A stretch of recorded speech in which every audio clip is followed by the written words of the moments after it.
Welcome back to GameSpot's coverage of E3 2017. I'm Lucy, and joining myself and Pete today is Cliff Bleszinski. Good to see you guys. Yeah, thank you for joining us. Oh, absolutely. Thanks for having me. I like this setup. It feels like Sky News. Yes, exactly. Formal. That's what we're going for. Absolutely. Although, except when the lights aren't on, we look like the council from XCOM. Yeah. Really? I prefer that. Very ominous. Yeah. Very cool. But thanks for joining us. How's your E3 going so far? The first full day. It's going well. It's a really exciting year for myself in the studio. So the history going back to the last time that I launched a new IP, intellectual property world, whatever you want to call it, was like 10 years ago with the first Gears of War. And at E3, the ultimate sign of a publisher getting behind you is the banner. Yes. Like, I joke, like if your publisher actually believes in what they're doing, they will spend the ton of money and actually print out an enormous bit of key art on the side of the convention center. And Lawbreakers has that this year. Yes. And I first heard that we were going to do it a couple months ago, and then we went through and I helped approve the key art for it. And to come around the corner and to see a new IP next to all these established ones, Far Cry 5, like the entire size of the convention center, and Marvel versus Capcom, all these, Call of Duty World War II, to see all these existing brands, and then here's little old Defying Cliff and Bosky saying, no, like, we're going to give you some new stuff, because gamers say they want new stuff, and it's the same thing with film and TV, right? People are like, I want new things, and then it's like, no, South Park Remember Berries, I want to go back to the, new things are scary, I want to go back to what I know, and so, it takes a monumental effort to kind of get in people's face, and it requires often a 50-foot by 50-foot banner attached to the side of the convention center. I mean, not only that, I mean, like YouTube as well. Like your new CGI trailer is all over YouTube. It's like every ad that I'm getting. Yeah, I'm sorry. That's good. It's a good trailer. Well, my favorite pub that I went to one day, so when I first had the trailer on my phone, I'd show it to like friends and family, people who I trusted, and the occasional service industry friend. Hey, check this out. And they're like, oh my God, that's really cool. You don't just hang out at the bar and occasionally drink. You actually do things throughout the day. And so then the trailer came together, and then one of the bartenders I know was like, hey, your game's on my phone now that the trailer's live. And our publisher, Nexon, has been doing a really, really good job of supporting us with marketing spend. When we did the alpha way back, I can't even remember, it was a while back, they didn't really spend a lot of money to raise awareness, which we were really frustrated at the time. But in hindsight, the alpha was so bare bones, and it was so just kind of There was only 4 main ways to play the game, 8 characters, a handful of maps that looked decent, but they didn't look great. And then the team really started kind of, as a locomotive engine, just really get going and kind of get moving. And then we really gelled. And so now, we're going to be shipping with 9 different roles, 18 characters, of course, because it's Law versus Breakers, and more to come. Yeah. Well, you said you've been around for a while. I know that. And I'm very curious about your perspective on how your relationship with your fans has maybe evolved. Not yours in particular, but the relationship between developers and fans in general. Yeah, well, I mean, first off, when you look at the business, there's a whole situation where your average publisher doesn't want the fans even knowing what the team is, much less the individuals, because it's in the publisher's best interest to treat game development as kind of a factory, whereas everything is replaceable, interchangeable. And I, being from a theater background back in the day, and maybe from not being popular in high school, it decided that I was going to be known for making video games, and I was, fearless about putting myself out there for better or for worse, and many, many times. And now we're at the point where I'm kind of like this other phase of my life with Boss Key and kind of being here and growing a beard, which these are a lot of work, by the way. Nobody told me that. Like, if I don't want to do the full neck beard, and you got to keep that thing trim and everything. It's really a lot of work. And they're starting to say hello again at these conventions, whereas I was starting to fade into obscurity, kind of like in Back to the Future when like the timelines change, everything like that. And I realized, I always said I got in this business to make great games, to make some money doing it, and to be known for it. I do really enjoy being visible and people stopping and saying, oh my God, I love this, or you're my inspiration. And we're in the new world order of these influencers, as I mentioned when I ran into you the other day. 3 full days of having these really sweet, awesome, charismatic YouTube and Twitch kids come out, and one of them puts his hand on my arm and he goes, my dad's a big fan of yours. And it's like the biggest, I'm like, I mean, to be fair, I'm 42, but I started at 17. Right. Yeah. So what you're seeing is like the cross-generational element of the work that I've worked on, where people are digging it. And so at the end of the day, I put my arm on his shoulder and I said, I hope you will be a fan of mine now. Right. And if this industry doesn't kill me, maybe your son or daughter will eventually be a fan. But I missed the spectacle of it all. And I realized walking into the convention center, I woke up this morning, I'm like, oh, here we go again, because I decided in between the influencer event and E3 to take the family to Disneyland, which is wonderful, but Disneyland is another thing that just, I slept so amazing that night. I just hit the sheets and passed the hell out for 8 hours. I'm like, God, are we doing this again? And like that little, little Cliffy B on my shoulders, like, fuck yeah, you love this stuff. Right. And then just kind of came in and saw the setup and saw that already after the show floor doors had opened that we had a lineup. And, seeing people now around the convention center wearing, the Lawbreakers hoodies and the hats and everything like that. And it's so weird to see, like, multiple games and IPs I've been instrumental in. Like, I still see people with Crimson Omen shirts, and now I'm finally starting to see the character of what we call, well, not the character, the branding that we call Deadzo. It's kind of the unhappy smiley face with, like, the bullet hole. Yeah. And so we originally had this kind of LB with a circle for Lawbreakers, and it just really didn't resonate. And then one of our artists came up with this cool graphic to kind of put on the screen when you die, and then we were looking at that like, that's really sticky. And even then, Rohan, our amazing studio communications manager, he had some swag made up for the influencers. I do hate that term, where it was these awesome vans, and it actually has the Deadzo on the side, and it looks like something that you would just see, like, I don't even, like, at a great little boutique-y kind of shoe shop, right? Yeah. So, I mean, that's one thing about games. You have to have the marketing and the branding, and that's what makes it sticky, and hopefully step 3 profit. Yeah, and I mean, not only that, I mean, if you compare yourself to where you were, like, when you were releasing Gears of War, social media wasn't really a thing back then. Influencers weren't really a thing. Yeah, exactly. Right. But now you've got, like, this constant sort of people telling you every day what they think. Is that, like, is it more pressure now? Like, I would... in a certain extent, you have to be more open with them because fans expect more. You do. There's people that I know, like Greg Miller, and he has his kind of funny and whatnot. He does a great job with that. And one day,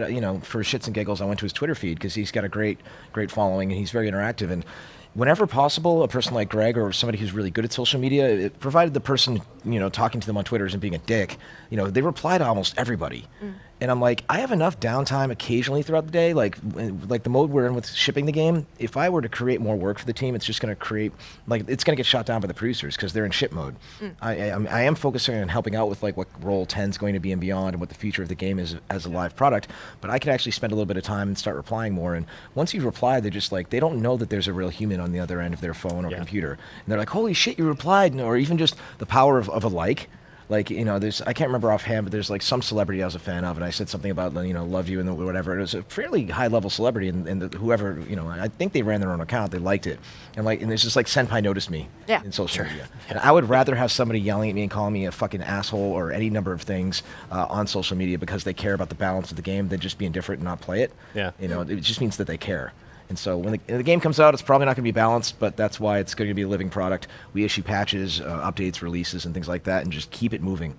You're kickstarting this whole thing, like pushing the boat into the dock, and hopefully it just gains momentum and people are playing it. And, it's one of those things that, we want to be more like a Rocket League or Warframe in regards to kind of like sneakily kind of becoming a thing before anybody realizes it. Because I was looking at, like the top 10 lists of games, and everyone's excited for Beyond Good and Evil as they should, but the majority of the things I saw are just existing brands. Right. And, the Spider-Man game looks great, right? But it's like, it's more Spider-Man. Let's try something a little bit new and different. So then I'm curious about your passion specific to Lawbreakers, because you've talked about how you want to develop as a creator more or less. But what is it about Lawbreakers that you have really identified with, and really what's kept you going with this game to keep your passion? So I am impatient to a fault. I hate repeating myself, and I'm very much just go, and it drives my wife crazy because she's from New Orleans, where it's just kind of like, we'll get there when we get there, and then we'll have red beans and rice, laissez les bons tarola, right? And I'm just like, fuck that, we're getting there, point A to point B, which is why whenever I visit New York City, I love it, because New Yorkers are just like, go, which is like kind of the way this game plays. It's like, even the slower characters have ways of kind of flinging across the map with rocket jumping and, the way that the shift button works with the juggernauts and can kind of pound down on the ground. It's just verb after verb after verb after verb of what am I doing? And that all chains together in all these interesting ways to kind of create this really, like, honestly batshit experience. Whereas, I had to sit down a couple months ago with the art team because there's times using NVIDIA's Shadowplay trademark where I'd hit Alt F10 because, like, a fight would happen, and I'd be like, what the hell just happened here? Like, I have no idea where the objective was. I have no idea who or what killed me. Like, we need to spend a couple months and just dial back the bloom. Like, I don't want the game to really be cinematic-ish. I'm not going to try. The only way I want somebody to cry in this game is if they lose $1 million tournament eventually. And really pump up the clarity because there's already so much going on with the game. And we did a pass at it, and the game really, really got to a good point where it's still pretty crazy, but you can generally have a pretty good idea of what's going on, even in the worst-case scenario. So that's kind of where I'm at with it. It's just show me the verbs, show me the action. I always say what's more important, story or gameplay, and I say the story of the gameplay.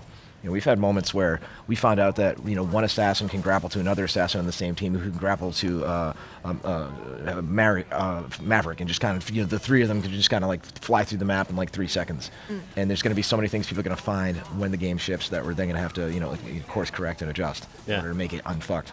So it sounds like a high skill level that sort of leads to the question of competitive play. I've realized that in many ways. I had this epiphany today, and I said this in an earlier interview. We may have very well made the Dark Souls of shooters.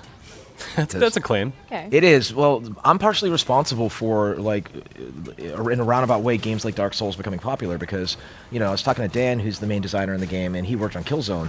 And, and Microsoft and Sony were all beating on, you need to get the noobs in there, you need to make the game go wide, make it easier to get into. And, the game winds up being massaged down, whereas, if you play it on the easy setting, the game plays itself. I always joke the game's masturbating, for lack of a better term.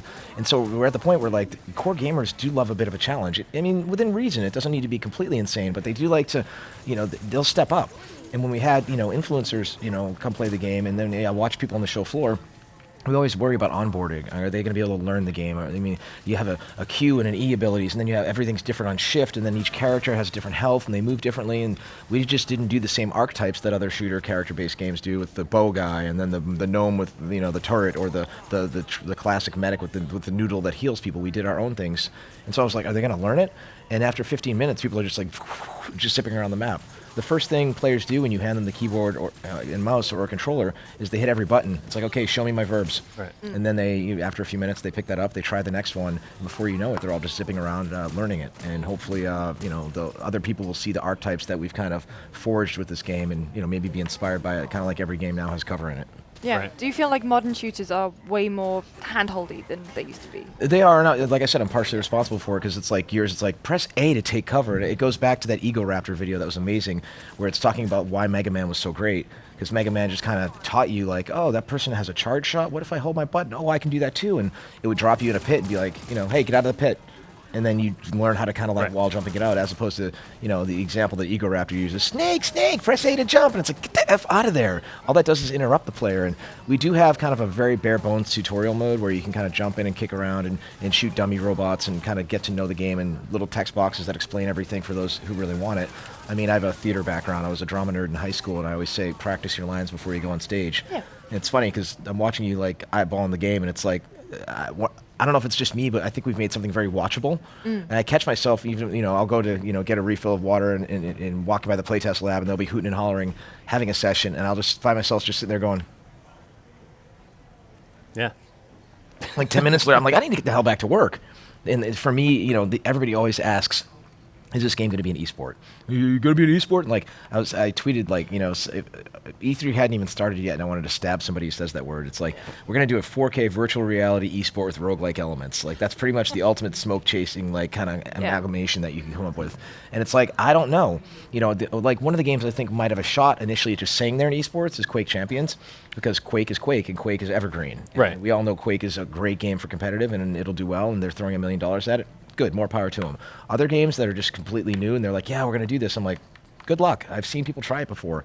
You got to start with a solid, great game that provides a lot of tension, that's fun to watch, and then build a great community around that, hopefully not a toxic one, and then find the proper partners and actually start getting brackets and structure and funding in there. Because if you have the eyeballs, that's when people care, because that's when the money shows up. Right. Yeah. It's, impressions, right? But publishers chase these things, right? They don't always know. So I'm guessing that Nexon is doing a pretty good job of not cramming that down your throat. No, we're just, we are full on focused in just getting the game out the door.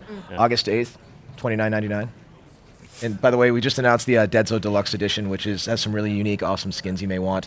That's for $39.99, but totally optional. You know, but not $60. Damn it! Right, it's a pet peeve of mine. Yeah, but yeah, Nexon's been really good as a partner. One of the many things that I do like about them, and no publisher's perfect. There's always something. It's like, that'll drive you crazy. There are things that drove me crazy about Microsoft. There are things that drove Ariane and the Killzone team crazy about Sony. It's the fact of the matter, they didn't tell me what kind of game to make. They never said oh, well, we saw a study that says girls with blue hair are popular, so you need a girl that's blue hair that's a weapon because that's cool, like Guilty Gear. Like it wasn't like we're like, oh, like I played this game last night that has this crafting system, so now you need to do this, you need to do that, and like continue to change the direction, because the more the boat changes direction, it never actually gets anywhere. Yeah. And so I was defiant. I'm like, this is the game I want to make. The team then took it and kind of made it their own, and now here we are. Whereas the game really feels like it has this sense of like crazy flow. And it's weird for me because I had worked on Gears for so long when it was stop and pop. Right. And this game is just nonstop go, go, go. Like you're flowing through the environment, even with the heavier characters. And like, that's one thing, the elephant in the room, of course, is the 800-pound gorilla of Overwatch. Because Overwatch is a damn fine game. I always tell people I main Pharah, my wife mains Mercy. It's gorgeous. Blizzard's character designs are amazing. Great, it's a great two characters that work together as well. Exactly. I like rocket launchers and I like being vertical. Yeah, and it was funny because there was a short video of, like, I think it was Genji and Pharah kind of tangling midair that went around Kotaku a while back. And I'm like, yeah, I made that the game. And they added a low grav mode. They're more than welcome to do it, but their game wasn't built around it. Ours was. And for me, what I always tell people is, they're a character-based game with abilities that has some guns. We're a shooter first and foremost that then has characters and abilities. And I think people will find that when they kind of play with our gunplay. So, that's one of those things that also tone-wise, same thing with Paladins, in an Overwatch, Paladins is actually a really good game that's getting a lot of traction lately. But that art style, it's not for me. It's, I don't know if it's because of the Unreal Tournament generation, but I'm betting on the fact that there's a certain amount of Battlefield, Halo, and COD players out there that don't like that art style, that want something that looks a little bit more like what we are, and we're not afraid to explode people into little bits and actually jib them, right? Because like when it's so gratifying when like you see somebody has low health and you're the Wraith after wearing them down with your pistol, and you just do the lunge stab and they literally explode, and you're just like, ooh, that was good. Also, and even having just a little bit of blood coming off the characters, and it splats on the walls when the character ragdolls. It's like, it's not because I'm some sort of Fangoria gorehound, it's for freaking feedback. Yeah. And that's something that's missing in a lot of these games that feel like, they wanted to cast as wide as possible. I think Overwatch is at something like 25 million copies or something like that, so God bless them, more power to them. If I can have like a fifth of that, I'll be thrilled. Yeah. So. You also recently announced that the game's coming to PlayStation 4. Because I hate Xbox. How much does it differ? If we're gonna mention Overwatch, I can't play the console version because I play on PC because it's faster, it's more responsive to me, and it feels better. Yeah. Are you gonna have is the console version of Lawbreakers gonna feel much different? Because obviously you have to sort of it feels different. Yeah, absolutely. The keyboard and the mouse is always going to be a lot quicker and a lot more nimble than a controller, no matter what you do. But we do have, of course, some friction and adhesion and aim assist and whatnot. It still feels like Lawbreakers, but it feels slightly different. But as we found, everybody in the company got better and better at the game, it gets fairly close to the craziness of the PC. So I'd say it's about 85% is crazy, so it's pretty close. But honestly, it may be one of those things that if the craziness of the PC version is a bit much for you, it's a tiny bit dialed back on PlayStation 4. Yeah. And so, that was the elephant in the room when I was joking, though, is Xbox. And so, Xbox fanboys get really salty. Yeah. Really. You're telling us. Fanboys in general, I would say. I don't know. It's just, it was one of those things. Maybe it's because I haven't, worked on a PlayStation game in a while, but, they seem to be fine. I don't know if it's Xbox in particular, but because PlayStation has such a lead this generation. And I think Microsoft will catch up. I mean, I caught up with Phil Spencer last night. We talked and hey, let's talk, who knows? But it's this was not a situation of I don't like Xbox because some of the fans feel betrayed that Xbox built you who you are. And I'm like, right, yeah. Look, I get you have feelings, that's cool, but this is a fucking business. Yeah. And I have 65 people, many with families, who need to feed those families and keep the lights on. And when we look at hedging our bets and the install base right now, it made sense to do PC and PlayStation first, pull a little Rocket League action there maybe, and kind of coast off of the, both of them being in the zeitgeist of the sim ship date. And we're not ruling out Xbox. Maybe once the team takes a vacation, catches some air, and the game's hopefully a living product with new roles and new modes and new maps, we do some awesome version for Scorpio or Xbox X whatever the hell they called it. I think it's the misconception as well that people think, oh, you're making it for one console, why can't you immediately put it on the other one, right? Well, yeah, it's there was I think it was a gaff post where they're talking about just putting multiplayer in a game. Just flip that switch, you could do that in a day. And I'm just sitting here going doing the Picard face, right? Because it's a miracle that games ever ship. Yeah. It's a miracle that we all don't strangle each other and stab each other in the studio before we ship, and it's a miracle that more marriages aren't ruined in this business. I've seen it happen firsthand, and we were at the point with the team in crunch mode where we had some official crunch periods, but there was a lot of not official crunch periods, but people were voluntarily working the extra hours, and I think the product, the end result, the polish really kind of shows through there, and there's a lot of little things that we were able to have time for in the game. I was talking about Unreal Tournament recently, whereas in Unreal Tournament, when you start walking, you go fully to full speed, and then when you stop, you immediately stop. Whereas if you think about Quake and Team Fortress 2's movement, you actually use a slight bit of a ramp, 3/4 of a second. When you stop, you glide a little bit. And implementing that in our game helped the movement feel that much better. But then when you add that in with variable gravity, and then it's the fact that you can maintain your momentum if you jump a little bit, kind of like a little mini tribe skiing, leaping into low grav, kind of blind firing, landing, jumping, and kind of moving out and gliding. And there's this really amazing sense of almost like mini pogo sticking throughout the map, which varies depending on the character and what their abilities and movement are. And then as well as the kind of stickiness of walls.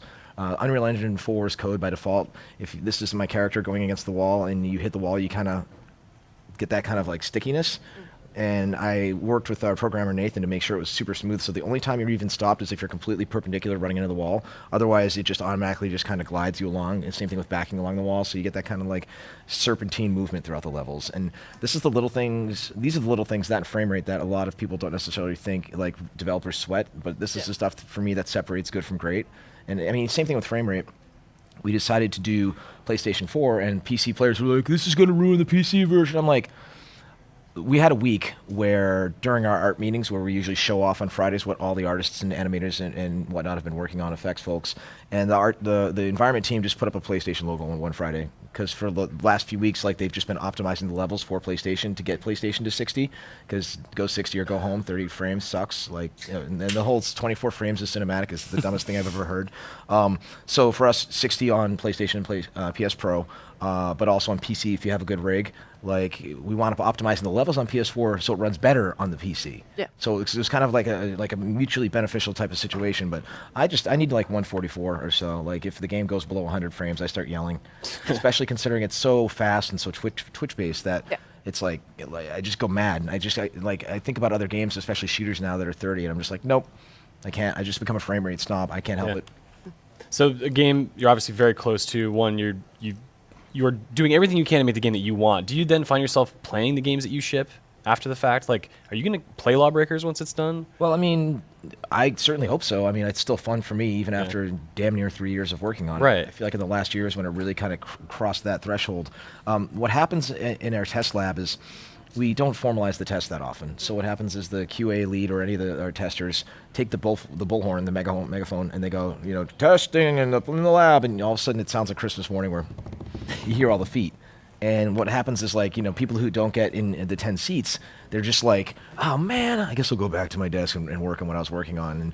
And you can't fake that. Yeah. And for me, I had this amazing moment with our last beta where the beta was going on and my sister-in-law was visiting, and she's actually was hanging out with us at the JW Marriott lobby. I don't know if you met her. She's hilarious. And so my wife, my sister-in-law, and then we partied up, and then my brother-in-law from Louisiana hopped on. It was just 4 of us, and some random person hopped in, and he's like, hi guys. We're like, hi, we're family. And we were just playing on all the servers and just having a blast together. And it's really one of those things that, it's fun if you play it alone, but with friends, as you know, it's always more fun. Yeah. Do you ever find yourself looking at a game that you've finished and say, damn it, it's not actually finished? Like, there's always something left nagging. Saying true art isn't finished. It's abandoned. Right. But now with games as service, well, the point of when you ship a game as a developer, it actually can be a little depressing. Yeah. Where it's like, build. Okay, now it's out. Now what? And so usually it's like, okay, now we got to scramble to do some dumb DLC to charge people for and separate our servers and everything like that. But now it's like, when the game comes out, we'll have the 9 roles, 18 characters, but I already know what class role 10 plays like. And when I'm going to be playing in the wild, I'm going to be missing, role 10. Yeah. And when role 10's rolled into the game, role 11 will be played internally, and so when I play in the wild, I'll be missing that one. And so provided people like the game, give us, the $29 or $39.99 and support it, check out our little, cosmetic loot crates and things like that, we can keep supporting the game, maybe even, continue to have new maps and arenas and whatnot, and then maybe even eventually make a second game. Because I already have other ideas. Did you find then before you signed with Nexon, did you already have the idea for Lawbreakers, or Yeah. did you and did you present that to them and then? Well, so what I did was we call it the bake sale. Everybody knows the story. Well, whether or not I was retired, I took a year and a half, and I got after a year I got bored, and then I kind of formulated that idea by reading sci-fi books by the pool and whatnot. And it was one of those things that I was like, okay, I have this idea is forming out of this variable gravity, and it has to be a shooter. What happens if you fire a gun or a rocket launcher and modify gravity? And just from that core, everything started kind of modifying out of that. And so then I had this like leather-bound book, the one you could buy at like a bookstore that kind of looks like it's fancy, but it's just Oh, like a paper. moleskin. Yeah, like some hipster at a coffee shop, or whatever. And I started writing down all sorts of ideas and just stupid sketches and everything like that. And I went around and met with EA, Activision, Ubisoft. They flew my wife and I to Paris to kind of like hang out and get to know them a little bit and pitch. And I'd go into this meeting a little bit cocky, to be fair, and I'd put the book down and I'd be like, I want to make another $1 billion IP. And then ultimately, I heard, as with every publisher, I'd compare notes with my friends in the business, and they'd be like, don't go with them because I heard this, that, and the other, and then don't go with them. And then, Nexon came out of left field, and I'm like, Cartrider? They make MapleStory. Yeah, the Right. MapleStory guys. And they wanted to make a Western game. And I'm like, well, you don't get much more of a Western developer than myself. And so what you look at with Lawbreakers is very much what I hope a Western game, but also, surgically made to kind of hopefully expand to a larger market with characters like Toki, who's Korean, and Fang, who's Taiwanese. So. When you look back on your career and now with Lawbreakers, what do you want your lasting legacy to be? Do you think you've hit it yet, or do you think it's something in the future that you want to be remembered for? I'll never be thought of as the Will Wright type of mad genius. I honestly, for lack of a better term, because I hate what he's done with the Transformers franchise, maybe Michael Bay in his heyday, like going back and watching The Island or some of those other movies that he did that were really good before he got CG, like The Rock. Like once he really started going full CG is when Michael Bay's movies just really went into the shitter. And so it's like Transformers the last. What is going on? Like there's like I just don't even. I quit when Devastator had testicles. So yeah, I missed that one. Shit. yeah, it was. He was climbing up the pyramids of Giza, and he had these 2 wrecking balls. It was just. Oh, God. Yeah. Anyway, so childhood franchise ruined. But I imagine it would be something like that, but maybe with a little bit of like a David Fincher. So I hate to use the film analogy because I've always gone my own path, I guess. Like I'm not Miyamoto, but I'm not Will Wright, and I'm not Gabe Newell. I'm just me, and I make fun, cool, shooty explosion games All right. with verbs. Well, thank you so much for joining us. Well, thanks for Do you having want to me. remind the audience again about when Lawbreakers is finally out? It's coming out on August 8th, $29.99. None of that $60 multiplayer only bullshit. That seems to happen. There is a $39.99 edition with more skins that are really cool called Deadzo Edition. We are reopening the closed beta on June 28th for 2 days, but then we're doing our full Rise Up open beta on the 30th. If you guys have seen anything about the game, if it piques your interest at all, you just download it on the 30th. Give it a go. Try it. You might like it. Yeah, awesome. Well, thank you so much for joining us. you. Guys, make sure you stay tuned. We'll be talking about Destiny 2 right up next.